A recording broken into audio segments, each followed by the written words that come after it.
We've got breaking news. The hits keep on coming for the New Orleans Pelicans. Now they've lost star wing Herb Jones. Well, star defensively anyway, one of the best defensive players in the NBA on the perimeter.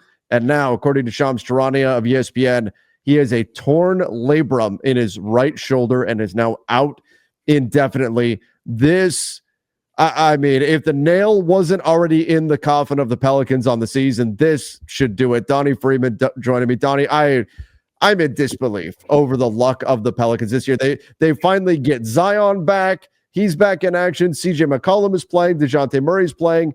And now they lose Herb Jones. This is just a season from hell for New Orleans. Yeah, it's insane. This team absolutely is, I don't know, cursed or what this year, but it's just been nonstop with them with injuries this year.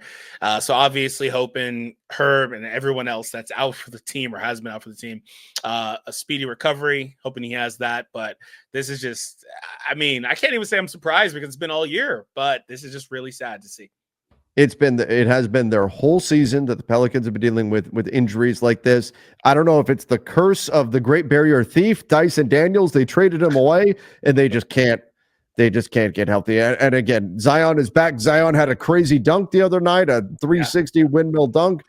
But I mean, it's just a matter of time before he goes out again. The Pels now losing Herb Jones. I know. Look, Donnie, you and I are not doctors. We don't even play them on TV. But doing a quick search, a torn labrum looks like it could keep him out upwards of 12 weeks. I mean, that should effectively end it, right? I mean, the Pelicans would have no reason to bring him back from this injury, say at like the beginning of April with a handful of games left.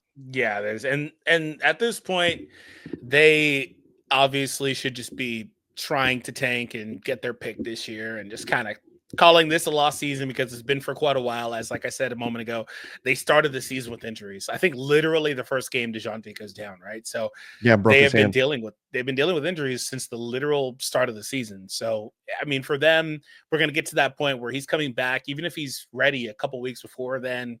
You obviously rehab him, get him back into playing shape, but you don't really need to get him out there because you don't really want to. So just let these guys get healthy and just call this season what it is and start next year, right? Well, here's where they're at right now in the standings. See, can't even see them. They're down at the bottom. 7 wins on the season for the New Orleans Pelicans. They are not going to make a play-in run. They're 7-31, an 18% win percentage.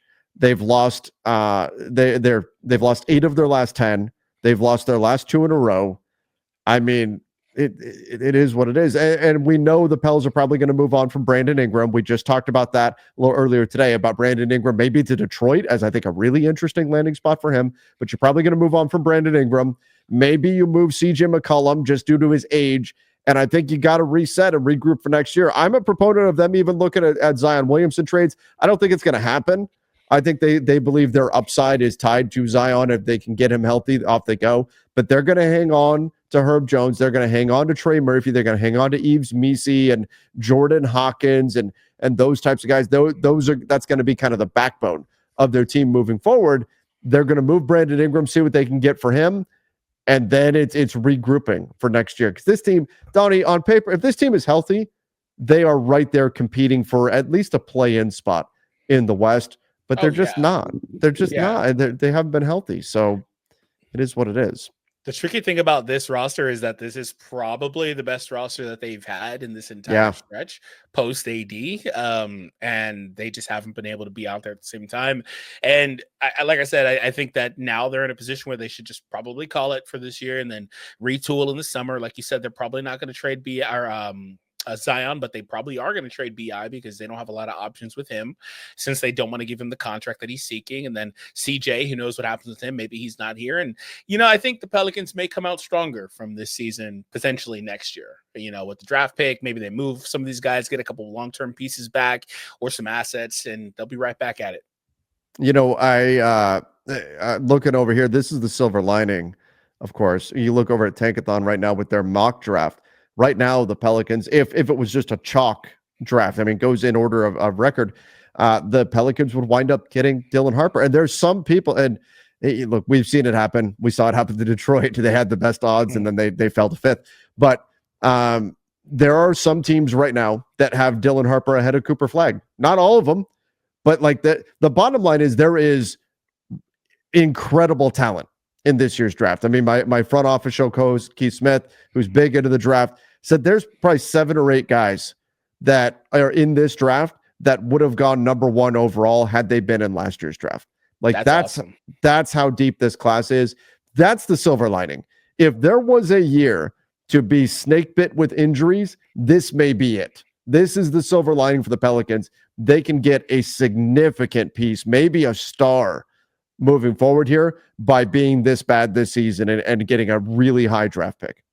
Yeah, that's awesome. If they're able to get a star or come back with a very high draft pick here, that could be huge for this team going forward, because this is a very front-loaded draft. There's a lot of good players all throughout the lottery here.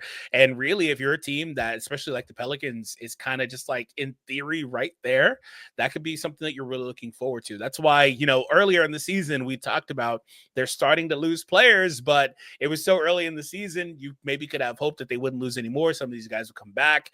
But then as we started getting a little bit deeper, because we've done a lot of videos talking about them throughout this year, it was like, they're going to have to win like 45 of the next like 60 games. I don't know if they're going to be able to do that. So they should probably just pack it. But now we're at a point where it's obvious they've got no choice but to pack it and just see what they have going forward. As the season got on, the math just got more and more difficult for the Pelicans to actually make a run. At this point, they're out. I mean, not technically, they're not out as of this point, mathematically eliminated, but let's face it, they're not making that kind of a run that they would need to. I mean, it took 46 games to make it into the wins to get into the play-in last year in the West. They have 7 wins right now on the season, and we're just about at the halfway point. They're not hitting 46 wins. However, I will say this, Donnie, if they want any inspiration, it's right here. The Memphis Grizzlies. The Grizzlies had the Pelican season last year. The Grizzlies had everyone get hurt and or suspended. That's what we saw last year from the Memphis Grizzlies. And here they are now this year. They're the 3 seed in the West. They're expected to be a buyer at the trade deadline. They are maybe a team that can come out of the Western Conference. They bounced back immediately because everybody knew it was not the quality of the Grizzlies that was in question. It was the injury status. Once they get everybody healthy, they're a very, very, very good team, very talented team. I think next year's Pelicans can do what this year's Memphis Grizzlies did, especially if they do get that nice high pick. They get a Dylan Harper, they get a Cooper Flagg, or any number of the other guys that are up there. They could very well catapult themselves right back up. So, Pelicans fans, that's the silver lining to all of this, that I know this season sucks, but next year you could be right back in the thick of things in the Western Conference because you've got enough talent on this roster. Yeah, the only rebuttal I have to that is that the Grizzlies were for like 3 or 4 years, they're a 50-win team, and then they just randomly have an injury plague season, and now they're back to kind of just doing what they were doing before. Everything's kind of back to normal because last year was just an anomaly. But yeah, I mean, theoretically, that is a model that they could hope to follow here. So Zion is still playing, right? I think he missed the last game, or he did. Game. They sat him out just as a precaution out of the last game, but he is back. He's playing, and he's rolling right now. So with that being the case, I mean, we've talked a lot about Zion and whether or not they should keep him, all that stuff. You said earlier you think they probably won't, which is what I've been of the idea that, I understand he's in and out of the lineup, in and out of the rotation, but you don't get talents like that often. So I think you have to give him a little bit more time personally. And it feels like they probably feel the same way about him. They've got a lot of protections in there. So there's not really much that you're losing out on if things don't pan out, in my opinion, aside from just the theoretical Zion. But do you think that with him now playing and presumably, being able to play as often as they'll allow him to for the duration of the season, and let's say hypothetically he's healthy, plays really good, do you think that's going to really change what they plan to do this summer heading into next season, or maybe even the deadline? I don't know that it changes much. Like I think that everybody knows when Zion's healthy, he's amazing. He's just not healthy enough. And so what he does now that he is healthy again, if he's great, I don't think that changes that much. Maybe it makes a team, especially if the Pelicans have already decided, okay, we're not going to move him at the trade deadline this year. Let's just see what's what. Maybe next summer we make some kind of significant change. If that's where they're at, I don't think that changes anything. What I think it could change is Zion being healthy and looking awesome right now. does that encourage teams to give the Pelicans a call and say, hey, would you guys consider an offer if we offered up this or whatever? And the word right now out there is the Pelicans are not going to shop Zion Williamson, but they will listen to offers, which, I mean, that should be the case for every player on every team. Every team should, if a team calls and offers you something crazy, you should listen. But that they'll listen on Zion. It's really just their young guys. They're, and Zion is still young at 24, but it's their young core that they're really not listening on. The Herb Jones, that, obviously with his injury, but Trey Murphy, Jordan Hawkins, Yves Missi, these type of guys that they're really not looking to move. But Zion, they'll listen. And if I'm the Pels, I'm listening. If somebody wants to give me a haul for Zion Williamson, I would seriously consider it if I'm the Pelicans. Now, that said, I don't think teams will. I think teams will be too nervous to do it about his injury history. I don't think they're going to get the kind of value that they want for him. And so ultimately, I think he's still on the Pelicans. But I am definitely listening on it. I'm not, let's put it this way. If David Griffin receives a call and it's another team calling about Zion Williamson, I'm not hanging up that phone. I'm not just saying no and shutting it down. I'm saying, okay, we'll listen to what you have to say and then go from there. Yeah. So I agree with you. We've kind of shifted away from Herb, and that's my fault.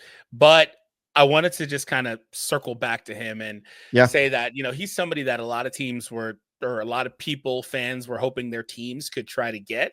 But the reality is they probably were never going to trade him. They pretty much said just as much. But I don't know that people realize how good of a player he is on that value of contract, because he had an artificially, reduced cap that he could get. So in terms of him being a part of their long-term future there, and getting back to playing this year, do you think that they should? We talked about it previously, but you just don't think that if, say, he comes back, let's say within like 6 weeks, do you think they should get him out there playing?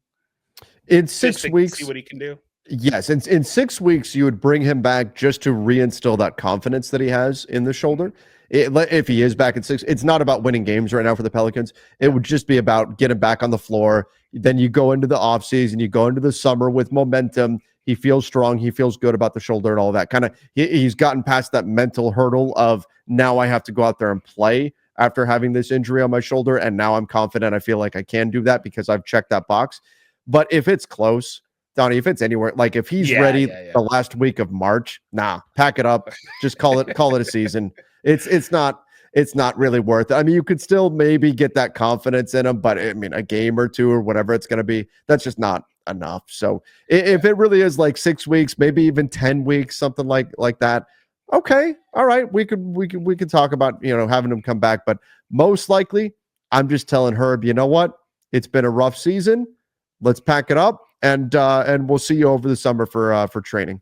And they're also not putting any pressure on him. No rushing, nothing. No, they're going to let him not take at all all the time he needs. Not at all. Oh, Herb, you stubbed your toe? Okay, well, let's hold you out for a little while longer then. Let's keep, bubble wrap this dude. He's one of the best perimeter defenders in the NBA, period. There's a reason why so many teams want him. There's a reason why there's no way in hell the Pelicans are trading him. He is excellent. And I just hope he heals up. And Donnie, I mean, the bottom, I'm just in disbelief over how many injuries the Pelicans have suffered this year. Crazy, like you said, they must be cursed or something. It's crazy. I have no words for it. It's ridiculous what they've dealt with this year.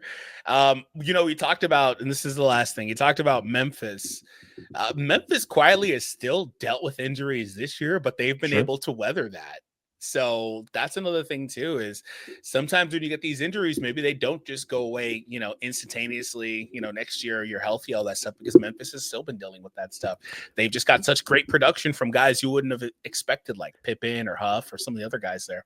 And I'm glad you brought that up, because that's the other piece here. If you're the Pelicans, as much as we just say, season's over, that's it, and all that, that's true, except for the coaches on the roster and the players on the roster.